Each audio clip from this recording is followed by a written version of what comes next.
This is the Patriots Drive Podcast. We are all Patriots. Where we discuss, analyze, and answer questions to all things happening in the NFL and with our New England Patriots. Now, here's your host, Cole Kelly. Let's go!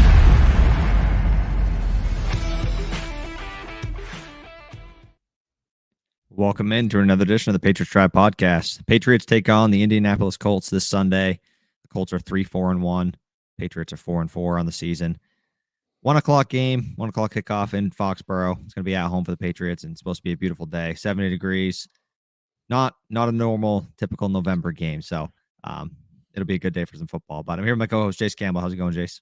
It's going good. Yeah, that'll be nice. And you're going to the game, so that'll be good that it's not going to be cold. We had our first snowstorm over here on the West Coast in Utah yesterday, so we had to go indoor practice and scrape the fields today so we could get out on the actual turf. But yeah, it's going to be a beautiful day out there, and New England's coming off of a division win against the Jets, which is big and gets back to 500. And then they're playing a team that had a lot of high expectations and really haven't lived up to it after trading for Matt Ryan. Jonathan Taylor's having a down year, but this team still has the talent around him. That's what's scary is on any given day, Jonathan Taylor can go off. He's still that elite back in the league. Michael Pittman Jr. is a mismatch nightmare with his size, his speed. And then Matt Ryan, he still is Matt Ryan, and he's not what he used to be, but he's a competent quarterback that's experienced a lot of things in the NFL. He can do a lot of different things to help a team win a football game. So it'll be interesting to see how this matches up. The Colts are not looking hot this year, but this could be a game that, they look at and say, hey, we beat them last year and we just out-physicaled them. We just ran the ball down their throats and they couldn't stop us. So we'll see what their approach is this year. We'll see how similar it is to last year's game. Yeah, and like you said, the Colts have definitely have not lived up to the hype as far as that goes, but they're still a good defense. They've had some injuries. Their O-line has been banged up a little bit. Same with Jonathan Taylor. I think that has a lot to do with his down year. And then Matt Ryan not getting the start, him getting taken over for him. That's going to be interesting to see.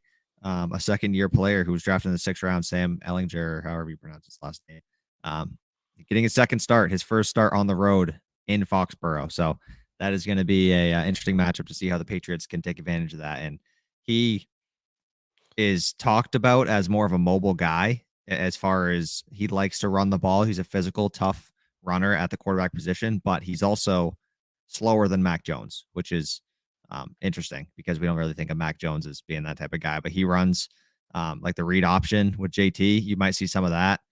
You'll see some different things. And with only one game of tape, that always makes it a little tougher to prepare for certain teams. So a young kid, we'll see what he's got. I'm sure Belichick will have all the different creative things made up for this kid to help him or to make him struggle with certain things in his second ever NFL start. Yeah, and you guys might remember, if the name rings a bell, but you can't picture him, he's the one for Texas. They think they're back. We're back. No, well, Texas still isn't back, but he was a 4-year starter for him, started freshman, sophomore, junior, senior year. He had 663 rushing yards alone his junior year, and then he had a couple other 400-plus yard seasons. So he can run the ball. He has 33 total rushing touchdowns in his career in college. So I expect that to be another kind of goal line package, maybe how you're going to see them use him. Maybe I wouldn't say like Taysom Hill because he's the starting quarterback, but you're going to see a lot of unique things out of him. And they're going to try to keep New England on their toes, because I think when New England's defense is honed in on one thing and they're great at stopping one thing, they're a very tough defense to beat. But when you've seen New England be susceptible to big games and losing the games that they shouldn't, it's been against one, mobile quarterbacks, and two, against not stopping the run to any degree, and then opens up the passing game. And, I love the cornerback position and how they've been playing this year, but when you're leaving them on an island over and over and over again, and you can't stop the run, and now they're biting on double moves and stuff like that, it's very hard when you don't stop the run to beat teams in the NFL. And we've seen that already with New England, and we saw it last year against the Colts. And now you're adding Sam Ehlinger, who has the experience and has the capability to at least be a threat in the run game. Not Matt Ryan would not be a threat in the run game. Ehlinger can at least be a threat.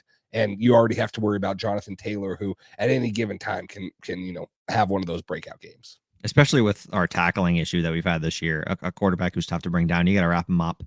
Can't let another quarterback beat us. We'll see how it goes as far as that with his legs. But it's going to be a good game. It's going to be a fun game to watch.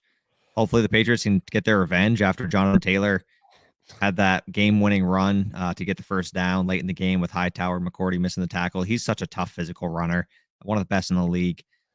I guess we'll hop right into some updates on that front. He hasn't practiced for 2 straight days with his ankle injury that he's been struggling from all year. He left last week's game with that injury. He kind of re-aggravated it, but he came back.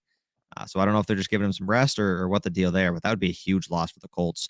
Also, one of their offensive linemen is banged up. And he, I guess, is maybe expected not to play. And then, what's his name? They drafted a rookie tackle who might be stepping in for him. So we might see a different version of the Colts O-line. I guess he's struggled this year when he's been in there. So it might not be the same Colts that we played last year as far as second-year quarterback. Jonathan Taylor banged up. The O-line banged up. They still have DeForest Buckner in there and Yannick Ngakoue. He's a stud. They got a couple different guys there that are really good. And then is it Shaquille Leonard now? Is that what he changed his name to? Officially changed his name there. Okay, so Shaquille Leonard, he's coming back from a couple different injuries, concussion, broken nose, all that stuff. He's played like 20 snaps a game in the past couple games, so he's kind of working his way back. He's a huge playmaker. He's the one who picked off Mac late in that game. He's a stud, so we might be seeing a lot different version of the Colts. We'll see if they can get some guys healthy and ready for the game, but it should be a good one. Yeah, and I think that it's concerning that Jonathan Taylor has missed the last 2 days, and it's streaming upward for the Patriots. Not that you want to see anyone have injuries, but it's looking more and more unlikely that he doesn't play. But I still wouldn't be surprised with the amount of ability he has and the familiarity with the offense and what he's done. If they're giving him 2 days of break, maybe they practice him tomorrow in the walkthrough, and then they travel obviously, and then we see what the game time decision is. I wouldn't be surprised if he ends up going. Now, I still think no matter what, if he goes or not, he'll probably not be seeing 20 plus carries. I don't think that the Colts are in a position right now where they feel like they have to win this game. Like they're sitting at what, 3-4-1, you said, right? Yes. That's I know they tied. Did they tie the Texans week 1 they tied the Texans. Okay. So 3-4-1. So they're not sitting in a spot where they're like, we have to win this game. And the NFC they're going to be in the AFC South. The AFC South is a lot closer than it should be with some of those teams not performing to what it is. But I think that they're looking at this like, hey, Jonathan Taylor, we're going to need you back for down the stretch, and this New England game is not going to be the make or break game of the season. Now, if it was a little bit closer to the end and they're in this situation, then maybe they are, but where he re-aggravated it, I wouldn't expect them to be running it 20-30 times a game with him. And what's interesting about that is they haven't been doing that at all this year. That it actually surprised me when I'm looking at them. They are they're only averaging almost 24 carries per game with the whole offense, not just Jonathan Taylor. And most of those are going to be Jonathan Taylor. They're using Nyheim Hines as more of a pass catching back, kind of that James White role, but they're not run dominant, and they're super high. They're almost at 40 passing attempts per game through the air. And that seems like it should almost be not flipped where you're getting 40 rushing attempts per game, but I thought that it would be a lot more balanced than that. So this team is not running the ball effectively. They're not running it a lot already through the first 7 games of the season. And now you're having a couple injury issues to your offensive line and your star running back. So it'll be interesting to see what their game plan is. And then not to mention they have a young quarterback that's inexperienced. And I'm sure that they really don't feel like the answer to them coming in and beating New England in New England is going to be for him to throw the ball 40 times a game. So it'll be a very interesting game plan, and we'll see it early, in my opinion. Yeah, I agree. This is a good question from Carlos. He says, hey, guys, what do you think is more important of a focus if Jonathan Taylor's out, their receivers or their 2 7-foot-tall tight ends? I think the huge storyline here is obviously going to be that JT's out because of what he did in New England last year. And I think a lot of eyes are on him right now because of how he's performed so far. And people are asking, was that a fluke 1 year? Is that a 1-year fluke? What's he going to do? So I think that's the big storyline. The other storyline that I think is pretty big is that New England has a little bit of banged up people on their side too. You got Devontae Parker, who's not going to play, And Damian Harris, Marcus Cannon, David Andrews. You still got injuries, and we saw the Patriots offensive line, how bad it looked last week without David Andrews, and now he's not going again. And you're going to shuffle this offensive line who's already seemed inconsistent and struggled with penalties, false starts, penalties, holdings, just protecting the quarterback, whoever it is. So I think that's injuries are a big storyline on both sides of the ball. I'll end with that. Yeah. And also, Barmore has been limited this week so far. He's missed the past couple games, so that's something to watch for as well. But I think JT, if he's out, like you said, that's huge. We haven't stopped the run very well this year. We've had games where we've done well, but overall, as a whole, we haven't really done a great job. Obviously, like you said, they dominated us last year. That's kind of all they did was just run the football and use play action off of that. And Carson Wentz was just not bad enough to win them the football game. He almost didn't win them the game, but he just, I don't know. He is what he is. Another question here, along with their OC being fired, even though Frank Reich calls the plays, do you think we'll see them run more regardless of JT's health? I think it's interesting. I think Belichick, I remember last year when we played the Colts and we lost, Belichick has had trouble against Frank Reich. I'm not sure what the stats are with that. I remember that being a storyline afterwards. And so I guess we'll see how that goes, even with a rookie quarterback. I mean, if they can run the ball like they did last year and JT's healthy, their young quarterback's not going to have to do much. He's really not, because that's what Wentz did last year. And I think with our offensive line and our offense in general being as banged up as it is, their defensive interior, DeForest Buckner is one of the best defensive interior players in the NFL. Belichick was talking about him in the same conversation as Chris Jones and Aaron Donald yesterday. So he's a talented player. And with David Andrews, if he can't go, that's going to be a problem. And then with Marcus Cannon, if Isaiah Wynn's going to be in there, depending on the day he has, that could be a problem as well. So it's going to be a defensive battle. It's going to be which offense can score against the other team's defense. And it's probably going to be a low scoring game. I don't expect a ton of points on the board for either side unless some things change health wise tomorrow drastically. It's going to be a defensive battle. It's going to be a grinded out, ugly game, kind of probably like this Jets game.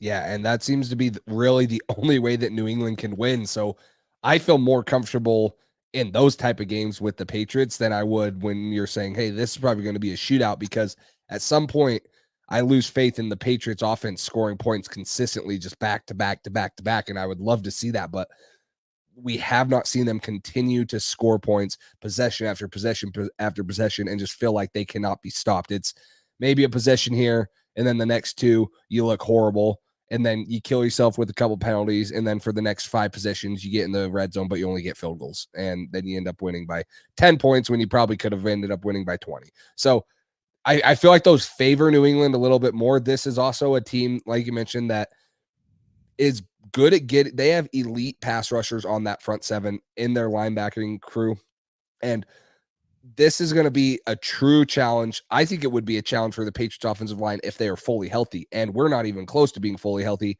and we're getting inconsistent play from a lot of our tackle position players. So this will be a huge game for the Patriots offensive line, and I think another huge key is keeping Mac Jones upright and letting him play his game, let him get comfortable in the pocket, let him find those receivers downfield, running backs, however it is, and really just feel like he has time to throw the ball and he doesn't have to make those decisions that are just bang, bang. And he's holding on to the ball now and he's scrambling for his life and he's getting knocked down every other play. So that will be another huge storyline, is keeping him upright from DeForest Buckner, Ngakwe, and Leonard, like those guys. So that'll be interesting.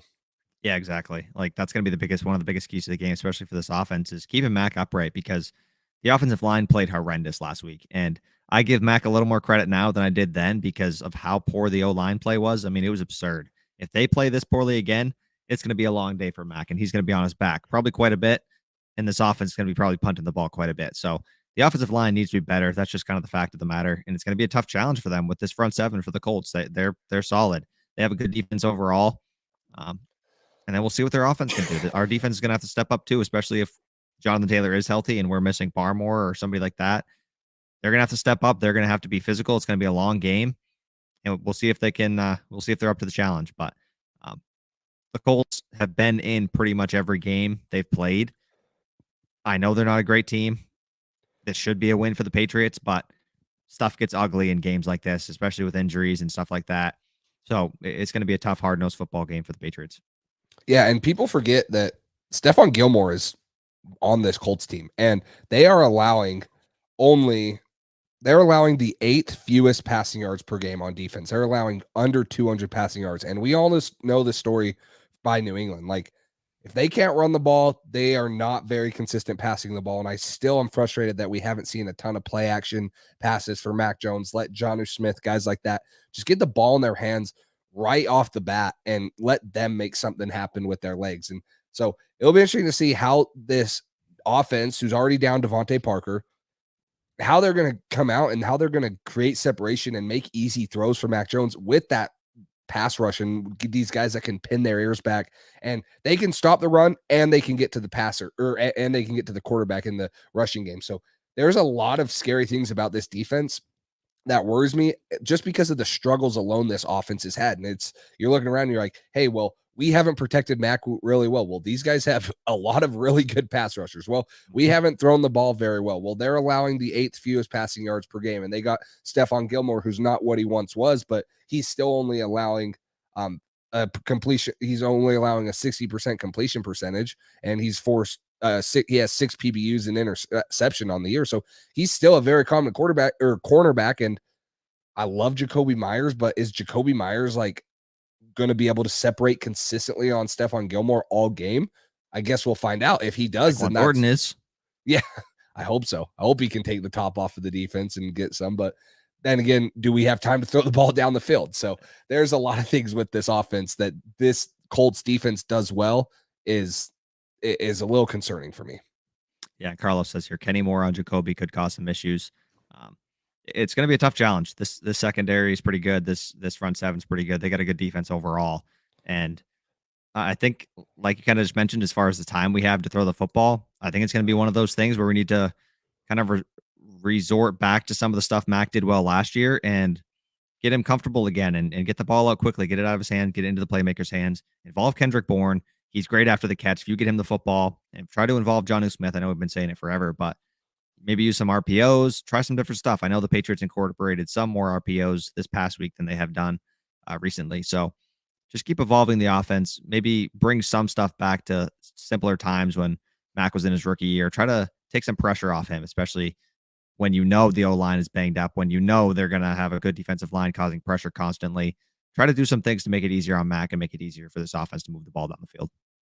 Yeah, whatever that is, however Bill Belichick, Matt Patricia, Joe Judge, however they think that is, then I'm fine with it. But they can't just keep sticking with what they've been doing the last couple games because it's not working. It's not like New England's lighting up the scoreboard with touchdowns. I'm pretty sure that Nick Folk won them that game single-handedly. And I mean, Zach Wilson won it for us too, but Nick Folk is a huge reason. Like, if Nick Folk is anywhere near inconsistent and say he just goes 3 for 5 on field goals, that game's a lot closer than what it was. And it's a lot scarier down the stretch. And I mean, I was reading something. There's only been 3 times, I think, that Bill Belichick's been under 50% touchdowns in the red zone with the Patriots. And this year's one of them so far. They're at like 46%, like just very ineffective offense. And it roots from costly penalties. And honestly, most of the time they shoot themselves in the foot. Like, it is just dumb mistakes by New England, holding penalties, false starts on 3rd and 1s, just stupid stuff that stops themselves in their own tracks. And then this offense is not explosive enough to get going again and start that. So once they get a rhythm and then they kill themselves and end it, it's hard. It just seems like New England can't get back on track. So it'll be interesting to see how this team attacks this good secondary and good pass rush to make it easier for Mac, for the receivers to get open, for the running backs to create a little space in the pass game and, get the ball in their hands to make something happen.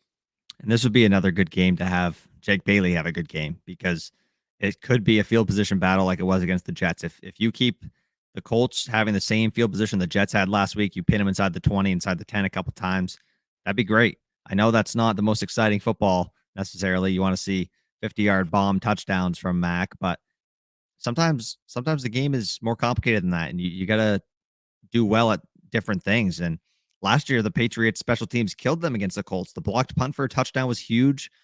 So you can't make mistakes like that. So special teams in close, hard, tough football games, this is kind of something that matters more than some people might think. So kind of like you mentioned, Nick Folk doing what he did, keeping Jake Bailey and maybe Marcus Jones making a couple plays back there as the returner, and then maybe Slater or one of the other guys causes a forced fumble or something on the punt, and we recover that.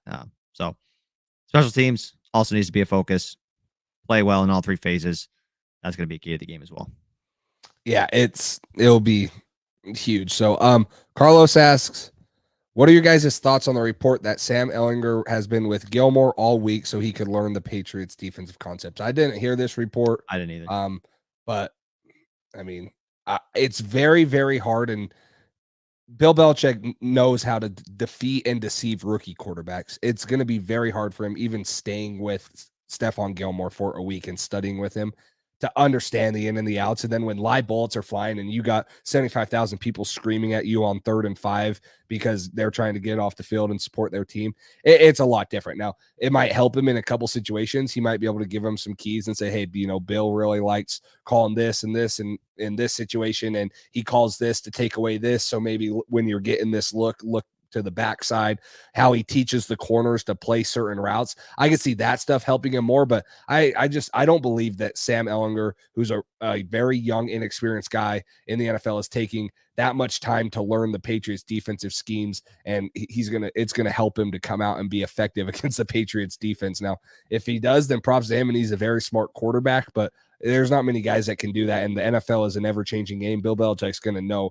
how to get in Sam Ehlinger's head and mess with his reads and create some crazy things that he hasn't seen and hasn't prepared for. So it's an interesting report, but we'll see if it does anything for him. Also, Gilmore's got his own stuff to prepare for as well, so that's something to take into consideration. Yeah, I don't know how much I believe this. I know some people do this as far as you go to a different team, and especially if it's like in division. This isn't in division, which makes it a little different, but you hear stuff like that. Miami and New England players go back and forth all the time. Maybe that's something that Gilmore is doing here to help his team get a win when they certainly need it. So I'm not saying. I think if Sam asked Gilmore some questions, I think he'd answer him for sure, and I think he'd be there to help him when he needed it, because the Colts need to win bad. If they fall to 3-5-1, it doesn't look great for the playoff picture, and especially in their division with the Titans kind of going on a little hot streak here. So I don't know how much I believe it. I don't know how much it matters necessarily, especially with him being so young, like you mentioned. But he's got some talent. It's just I believe in Belichick and defense and his defense against young quarterbacks. Yeah, and it's proven time and time again that they are able to deceive and confuse and create turnovers and create hard looks consistently to mess with rookie receivers. So I hope that that's the case this week again, and that there's confusion there, and we get a couple short fills like you mentioned. New England's offense struggles when they have to go 80 yards. When they have to go 50 yards, you can almost guarantee a field goal just because of how good Nick Folk is. But that's when they seem to be able to put the ball in the end zone and score 7 instead of the 3 points that they've been getting most of the time. So short field positions, whether it's Marcus Jones has been a huge X factor too. If he can continue to get huge returns, get the Patriots in short field positions, and then also have the defense get a couple takeaways, sacks too, will help push this defense back. Hopefully that will work. So Jermaine Burton says, just hope the O-line shows up at least for half the game. Yeah, I think we all do. So if you could, this is kind of off topic. Do you have actually, well, let's finish up on the Colts. You got any other specific things you want to touch on just for this Colts game in general? Not that I can think of off the top of my head, other than, stopping the run, keeping Mac up clean, doing that. I think that this, like you mentioned, a special teams battle is going to be big. When you got two teams like this that are probably going to score not a lot of points, and it's going to be a defensive battle, a blocked punt like New England had last year flips the tides tremendously, especially if it's 4 touchdown, and that's hard to come by. So I think you hit that one on the head there, where this is going to come down to a special teams battle too. We're looking at it offensive, defensively, but New England killed themselves in the special teams game last year, and it was very hard for them to come back. And they tried, and they almost did it, but you can see how hard it is, even with a valiant effort by the team and them playing really good in the second half. They still came up short. Yeah, points are going to be at a premium in this game for sure. This was just kind of a quick question, just like a hypothetical. If there's one player in the entire NFL that you could add to this football team right now that you think would help them the most, who would it be? Any position, any team. Oh gosh. I mean, I want to add a receiver, but I don't think that helps New England the most. I think, man, that's tough. That's a tough question because I like our receivers. I think you need to add a true number one receiver, but I don't know if that helps this team. I think there's a lot of other issues with this team. It would be nice to have one, like throw in I'm trying to think of who I take, like a Justin Jefferson. That was Jamar Chase, like one of those guys, like on max timeline. Now, then, yeah, it's different. I think another one that's very hard to look over is like if you could add a Fred Warner or a linebacker that just does everything in the middle of the field and is just a run stuffer and gets out and covers and interceptions. And it would be hard for me to pass on a middle linebacker that changes the game as well as Fred Warner, even Leonard for that the Colts right here that we're facing. There's a lot of middle linebackers that can just fly around and do a lot of good things. So I'd say one of those receivers or Fred Warner. Yeah, Jefferson was the first guy I was thinking of, and the second guy was Trent Williams. Yeah, or Teron Armstead, like somebody like that who can play tackle right now because it's brutal for us. I was trying to think of a tackle too. Like I know Laramie Tunsil's been pretty good this year. Obviously Trent Williams is. I mean, he's like Trent Brown on steroids and not lazy and works his ass off. So and good. Yeah. So that would be crazy. Yeah, that was just kind of a hypothetical. Just I can't remember why. I don't know why I thought of that.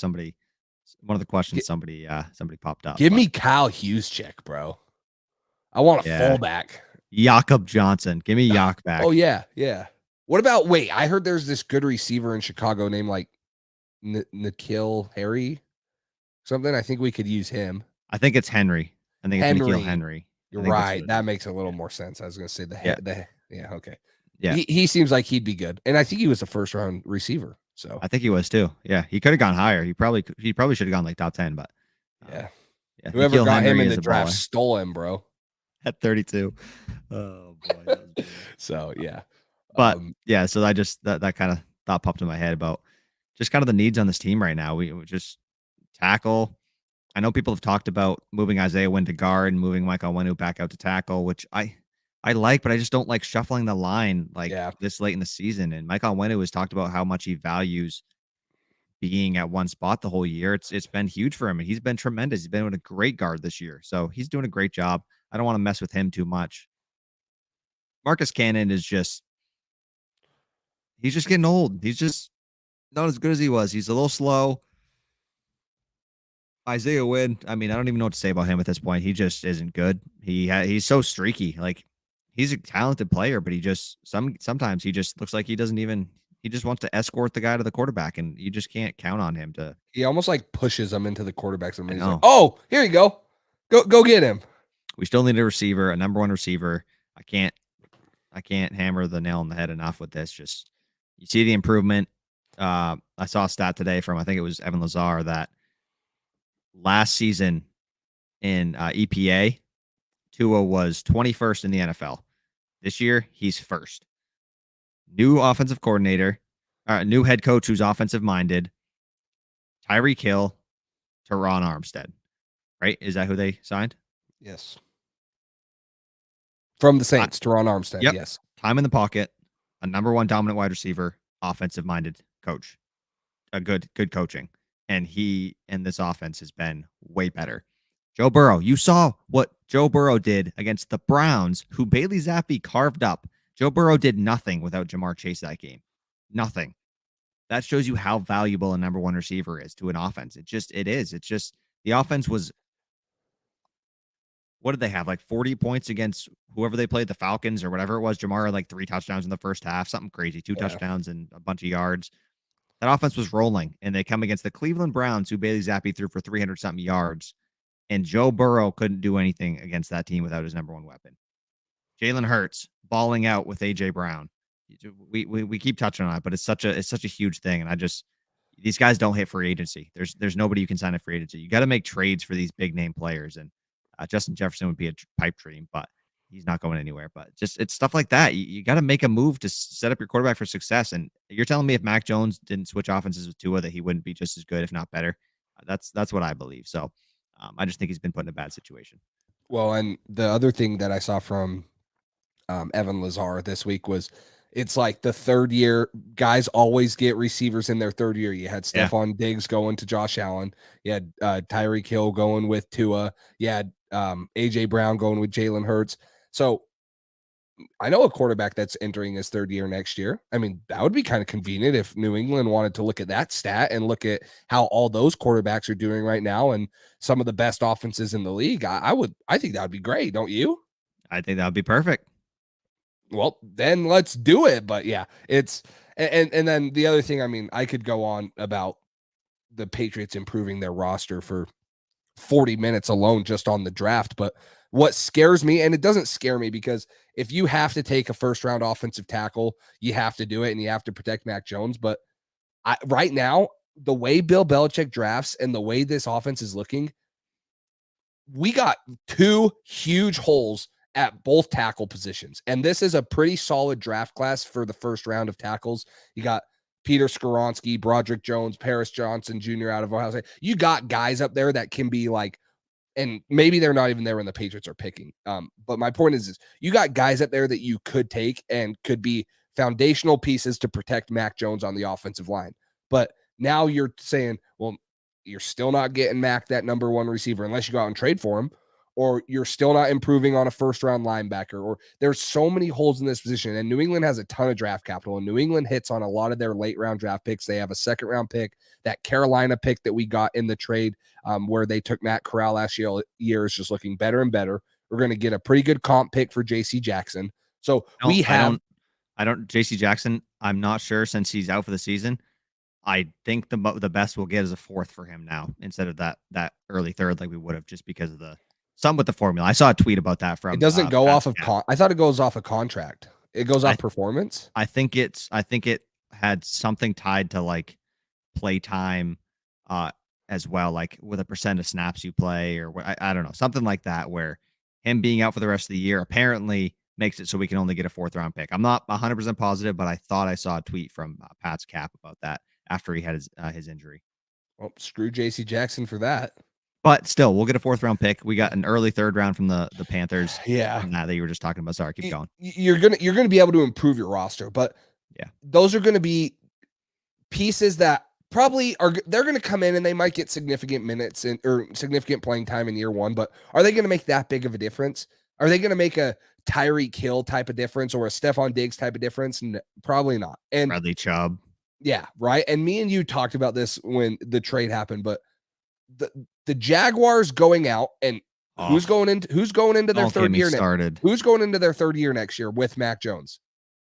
Do you know a guy that's a quarterback? Oh, I do. Trevor Lawrence.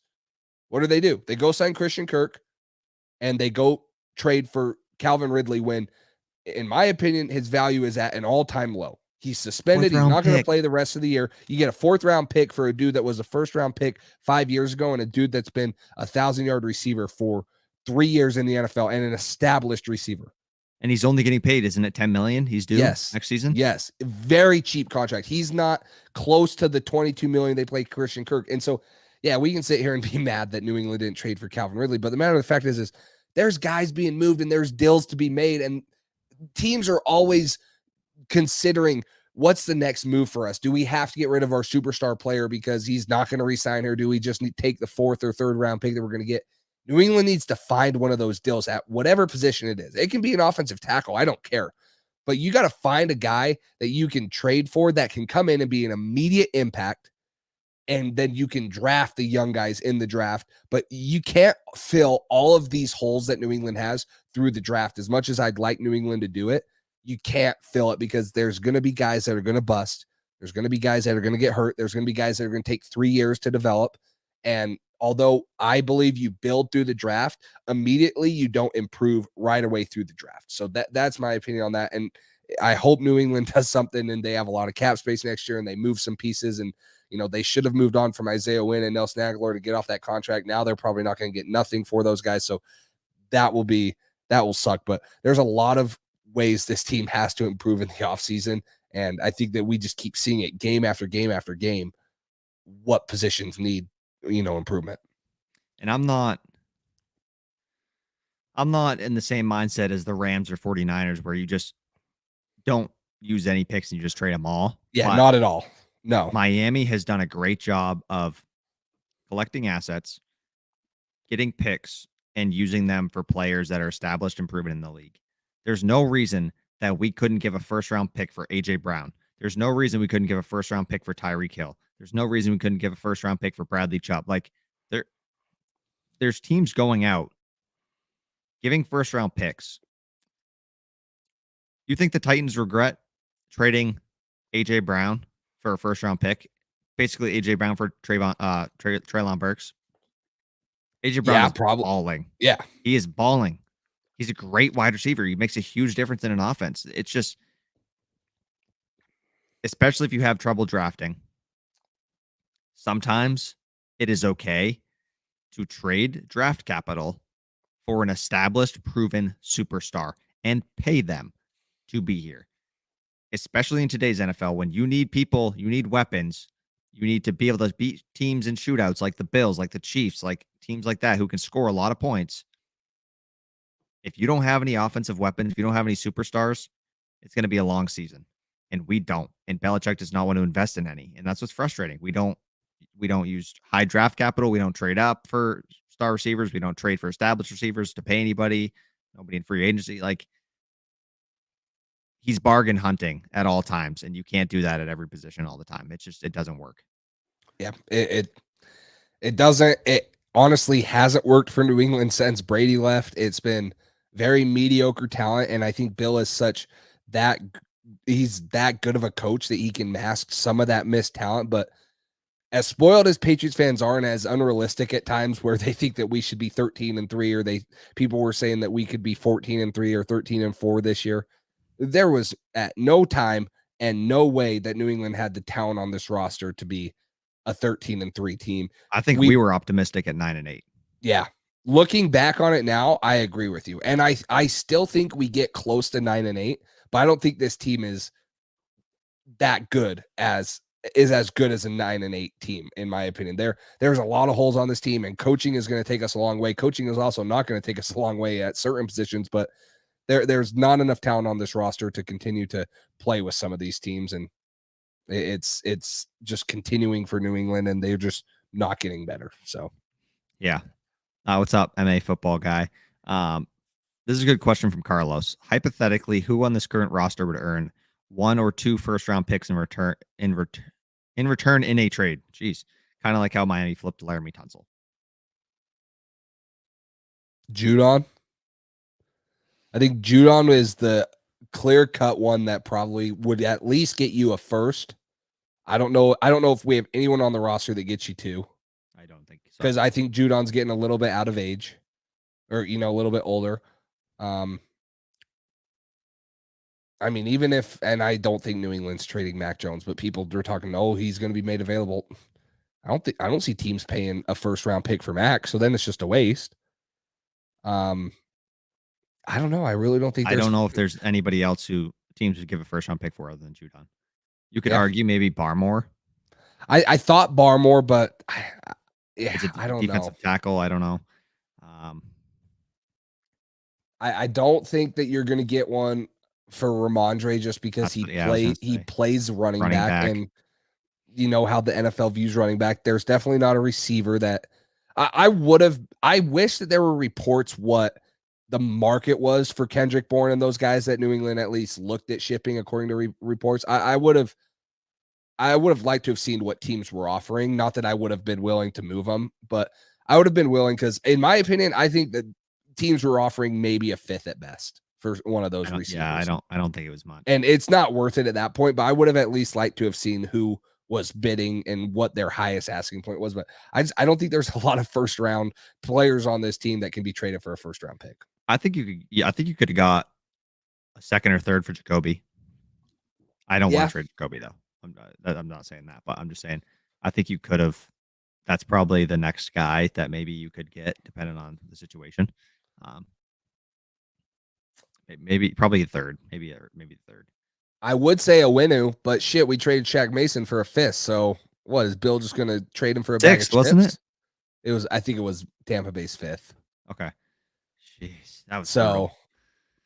The other thing to ask is, what are our players' values, and what is Bill going to trade him for? Because they're two different things. So if he doesn't care, just take him for a 7th round pick. Hey, we're calling on Matt Judon. We'll give you a first.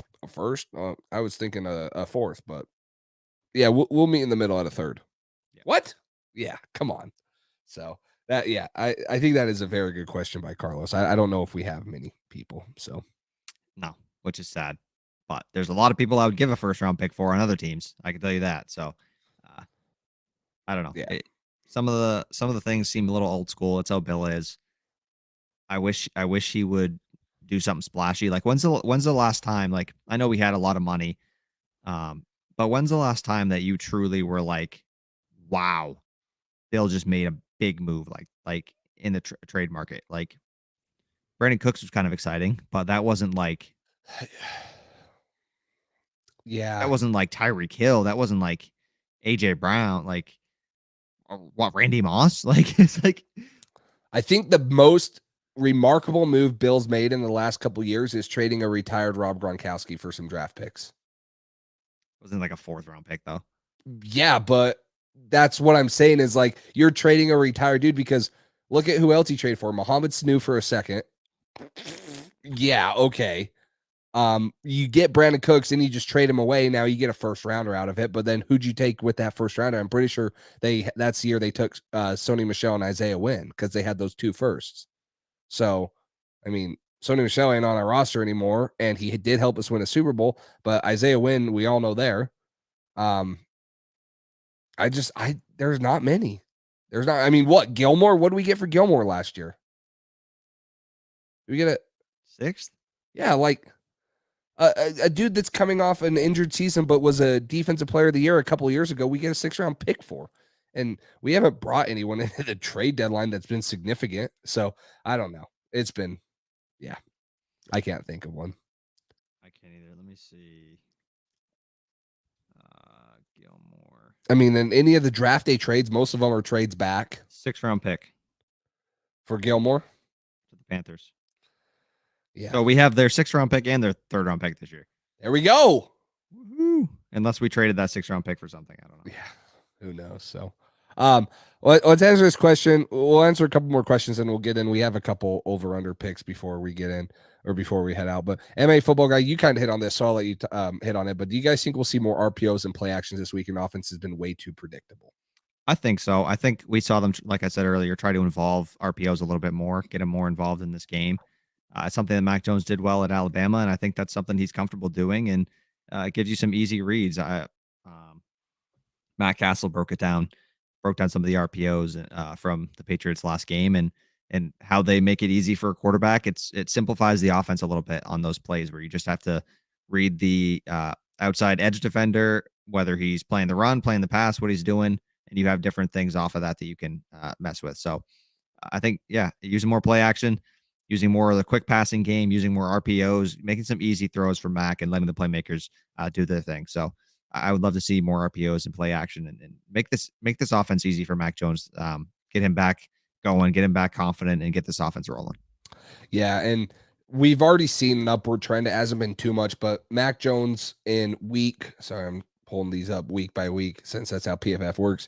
Week 1, 6% of his dropbacks were play action, which is ridiculously low.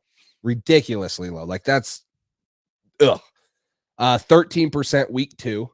Then week 3, the week he got hurt, 12%. And then last week, his first full game back, 18%. So we're slowly seeing play actions go up. But that number needs to be 25 to 30, in my opinion, because we don't have the receivers on the back end to drop it back 40 times a game and have 90% of those 90% of those passes just be straight dropbacks where you're running 4 verts and you're running dudes down the field and you're just relying on your guys to have 1 separation from the cornerback and 2 yards after the catch. We don't have a lot of dynamic playmakers like that. So it has to be a creative style offense, or at least not a predictable style offense, to get this offense moving down the field consistently. So I hope we see more play actions, RPOs. That will be, a slap to the face if we don't, and we just continue to leave Mac and the offense out hanging out to dry. So yeah, no, I agree with you. Let's see. Let's transition over to some of the game picks, the player props. Let's do this first. Yeah, let's hit on this first. So if you guys are new here or you haven't heard, Underdog Fantasy is our official sponsor for this season.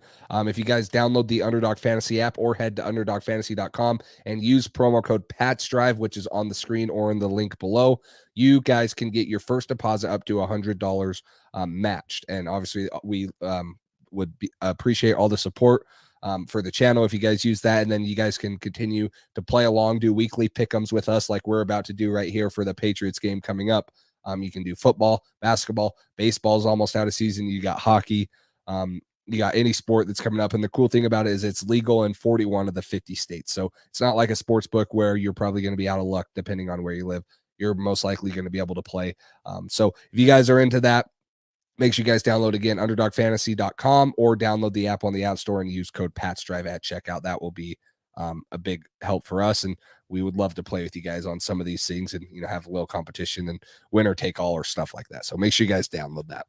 Absolutely. Let's hop right into it with the first one. Jacoby Myers, over under 53.5 receiving yards. What do you got? I'm gonna go over here just because I think that we've seen the last couple of weeks, it's been him and Ramondre, and Devontae Parker's out this week, and I don't have much faith in Aguilar. I don't have much faith in, I have faith in Kendrick Bourne. I don't have much faith in New England using him like they should. And the tight ends have been non-existent. So if we want any chance to win, I think Jacoby Myers is going to be getting his, and he's going to have to get over 53.5. So I'm going to go with the over here. Yeah, I'm going to take that as well. He's been our only offense, really. So I think if we're gonna move the ball on the field, it's probably gonna be due to him and Ramondre. So I'm gonna take that as well. Next one, kind of related. Mac Jones, over under 211.5 passing yards. Yeah, it's gonna be a low scoring game in my opinion. You're already down a receiver with Devontae Parker, and this offense just has not been putting up that type of passing numbers consistently. And this is a pretty good secondary and defense in general. So I'm gonna go with the under here. I think it will be close to 200, but I don't see him getting over 211.5. Yeah, I got to agree with you. I think, especially, hopefully, if we can take advantage of the rookie quarterback, and if JT doesn't play, maybe we'll be able to run the ball. Maybe that's high hope for our offensive line being banged up like it is, but maybe we'll be able to run the ball and maybe get a lead. That would be nice. So I'm going to go with under. I think with our offensive tackle situation, I don't know how confident they'll be in dropping Mac back a bunch of times and letting him sling the rock. So last one, Ramondre Stevenson, over under 89.5 total yards. I'll start this one. I'm going to go under. I'm going to go under. I think it's a little bit high. I think the Colts defense is good. And just with the passing game and the running game, I don't know. I think it's going to be really close to this, but I'm going to go under. I'm going to go over here. I think that with Damien Harris a little bit banged up, Ramondre has been a huge part of our offense, both passing and running. And I think that obviously the offensive line is a little bit of a concern, but I think that the easy checkdowns are going to be there. I don't know how many receiving yards he has, but he's been a workhorse in the run game, and he's so dynamic and so elusive. So I think he gets his, and he's gone over 100 yards the last 2 games. Might have been the last 3 games, actually. But he's been on a tear the last couple games, and I'm going to continue with him rolling. Like I mentioned, I don't have much faith in this offense, but in Ramondre and Jacoby Myers, I have a lot of faith in. And I do as well. So that I'm gonna go with the over there. I do as well. I think it's gonna be a good game. I think it's gonna be fun. Hopefully we can enjoy this one and see the Patriots get a win, move to 5-4, go positive. Crazy to think about, but if they win this football game, they could be in the playoff seeding technically as of right now if the season were to end. So if we win, I'm saying. So it's an important game. It's a good one. These are the games we got to take advantage of and win when we have opportunities like this. The Colts aren't the big challenge that we thought they were going to be at the beginning of the year. This is one that we can take advantage of. And we got Buffalo coming up. We got the bye week and then the Jets, and then Buffalo's a couple weeks after that. So the schedule only gets harder from here. Take advantage of this, get the bye week, take advantage of the Jets, and go from there and try to build some momentum. So this will be hopefully a get right game, build some confidence, hopefully play well against a good defense, and hopefully the defense can ball out against this young quarterback. Yeah, and hopefully for your sake and all Patriots fans there, they win this game because you'll be at it. So I wanted to answer this question real quick. Joey asked, how many losses do we need to get a good draft pick? Who do we need to draft to get a good pick? So I'll kind of answer the first part just because, we don't need to get into the whole draft process. I'll have plenty of that coming up throughout the year. But last year, if you had, so the 11th pick in the draft was 7-10, and then the Broncos, Seahawks, and Washington were all 7-10. So that was 8, 9, 10, and 11 picks. So if you're looking under 10, or if you're looking more than 10 losses, you're probably going to be picking top 10. Now, New England's already 4-4 this year. So if they were to lose out, they're going to finish, 4-13. And that will probably net you a top 5 pick, which I don't think is likely. And we don't want to happen because then you have a lot more wrong with your team than just worrying about getting a top pick. But I think if you're sitting around, which I think is very likely, if you're sitting around 8-9 or 7-10, you'll probably be drafting it from the 12 to 15 spot. Now it's a little different this year too, because you got a team at 1-6, 1-5. You have 4 teams at 2-6, 1 at 2-5 because of the bye week. And then you have 1, 2, 3, 4, 5, 6, 7, 8, 9 teams with 3 wins. Now, obviously it's going to separate themselves more once the season goes and there's more games, but it all depends on what other teams do. I don't see New England having a top 8 pick. I think the worst they could get is maybe 10. I don't see them having a pick in the 20s either, like we did last year before we traded down. So I think we're going to be within that middle of the pack, 15 to 18. 12 to 18, yes. I think would be a thing. And that's where you got Mac Jones. There's plenty of talent there. This is a pretty deep draft class. I know you guys are talking about it in the chats where you have an offensive tackle. Someone mentioned Paris Johnson. You got Peter Skoronski. You got a couple linebackers coming out there if New England would like to go that way. You probably don't need corners with the way your young guys are performing. You got receivers you can take there. You got plenty of interior defensive linemen too, if that's what you're looking for, edge rushers, depending on if you want to get someone aside of Judon. So I don't think it's more about where New England picks. In my opinion, I think I'd be more interested in which direction they go. Obviously last year it caught us all off guard with what they went, and we all had Andrew Booth or Devin Lloyd or someone, George Karlaftis in mind. Jordan Davis. We all had and that will happen every year. There will always be the my guys that everyone has, and New England will probably never get any of those guys. But I think it's more about Calvin Ridley, a couple years ago. AJ Brown. No, we'll take N'Keal Harry, right? No. So I think it's more about where or what direction New England goes, because there will be in the NFL draft. It's a lot different than the NBA. Like in the NBA, outside of the lottery, you're going to see a couple good picks that end up being good later down in the league. And then most of the time, I think I read a stat in the NBA off topic, but like second round picks most of the time are not on a team or in the G League like after year 2. So, but in the NFL, especially with New England, you see a ton of dudes contribute from the 2nd, the 3rd, the 4th, the 5th, the 6th, undrafted free agents. So New England will have a good enough pick to be able to improve a couple positions. But that's the thing is that we're talking about. There's so many holes on this team. Unless you start making trades or start using your money in free agency to sign some veteran guys, you're not going to be able to make that dramatic increase to be able to compete with the Bills, the Dolphins, the Chiefs, and the AFC. And that's what I think all Patriots fans want to see, especially while Mac is still on his rookie contract. Yeah, no, I agree with you completely. MA football guy, we appreciate you. Thanks for tuning in and being here. It's. I don't know. I hope we don't end up with a top 10 pick. That would be sad. Nope. I would be happy during draft season because we'd have a top 10 pick to work with, and that'd be awesome. But I don't want to see us be that bad. Wait, but even if we get a top 10 pick, Bill's just going to trade it, right? Like, no way we actually draft in the top 10. if we got the number 1 pick, Bill would trade down to 5. He would do what I do in Madden franchise when you're doing a franchise and you trade. I'll get the number 1 pick and I'll trade down to 5 and get a couple first round picks. I'll trade down to 10 and then 15 and then 23 and then I'll have like 27 first round picks and I'm like, I can trade for whoever I want. We'll just be like the Jazz and the Thunder where you have 15 first round picks in the next 7 drafts and half of those guys are probably not even going to be on your roster because you can't even keep that many people. You can in the NFL, but no, it'll be Bill would just trade out of a top 10 pick. I already know we would never get the true excitement of drafting somebody in the top 5 or top 10. I don't think we'll get that, but that's all I got. You got anything else? I don't. I'm excited. I'm excited that you get to go to this game. That'll be fun. And then, whether we go live Sunday night, depending on what time you get home or whenever we go live again, you can, kind of talk about it. The new video board will be cool to see, even though it's not done, but the progress of that you'll get to see.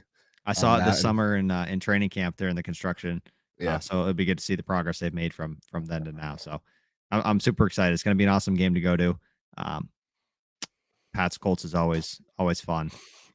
We know that it was a little funner when it was Peyton Manning and Tom Brady, but that's okay. Yeah, that's true. Oh, Mac Jones and Sam Ellinger. What's wrong with that? I mean, that's true. Maybe it's the next great rivalry that's being built. That's basically the same thing. So it's the same. No, it'll be a fun one. Good weather, great game to go to. I'm excited. The atmosphere is always awesome at Gillette, so it'll be fun. But if any of you guys are going, maybe I'll see you there. Who knows? Cole's tailgating me at lot 5. Yeah, at lot 5, 2 hours before the game, and get some brats. Yep. Oh no. Yep. Absolutely. Parking spot E15 at 11:47 exactly. Okay. Bunch of people are going to be there for sure. So just meet right there. Okay. There you go. But no, in all seriousness, we will possibly be here Sunday night. If not, if I get home too late, then maybe Tuesday or Wednesday. We'll figure it out. But that's all we got for you tonight. Thank you guys for hanging out. Thank you guys for tuning in. If you haven't already, like the video, subscribe, comment. If you guys got any video ideas you want us to do or anything like that, just always drop them. We love recommendations and making content for you guys. So until then, we will talk to you guys later.